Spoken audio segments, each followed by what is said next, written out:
Hamas భయం రోజు రోజుకి పెరిగిపోతుంది. ఇప్పటికీ 24,000 మంది చచ్చిపోయారు పాలస్తీనాలో. అందులో 18-20 మంది తీవ్రవాదులే ఉంటారు. ఒక 2 నుంచి 4,000 మంది సాధారణ ప్రజలు ఉంటారు.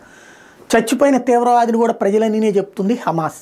అయితే ఇప్పుడు క్రమంగా ఆ బందీలకు సంబంధించి వాళ్ళ నాయకత్వానికి సంబంధించి భయాలు ఎదురవుతున్నాయి. ఎందుకంటే ఇప్పటికే 3 ప్రాంతాలు క్లియర్ చేసేసింది ఇజ్రాయెల్. ఇప్పుడు రఫా ప్రాంతానికి వెళ్తోంది.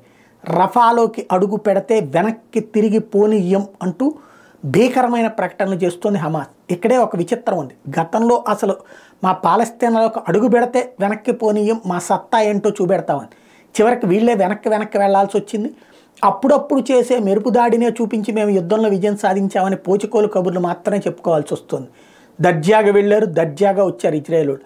ఆ గాజాలోకి వెళ్ళాక చనిపోయిన వాళ్ళ సంఖ్య 300 అయితే ఇజ్రాయెల్ వాళ్ళు చంపిన సంఖ్య 24,000. దాన్ని బట్టి ఎవరు సక్సెస్ అయ్యారో అర్థమవుతుంది. ఇప్పుడు మళ్ళీ రఫాలో కూడా సేమ్. ఏం చేస్తారంటే హమాస్ తీవ్రవాదులు వీళ్ళు తెచ్చేటప్పుడు 4 ప్రజల్ని అవసరమైతే వాళ్లే చంపేస్తారు కూడా రష్యా ఆయుధాలతో, ఇదే ఇజ్రాయెల్ ఆయుధాలతో. కాబట్టి అట్లాంటి నీచులు ఇప్పుడు మళ్ళీ హెచ్చరికలు జారీ చేస్తున్నారు.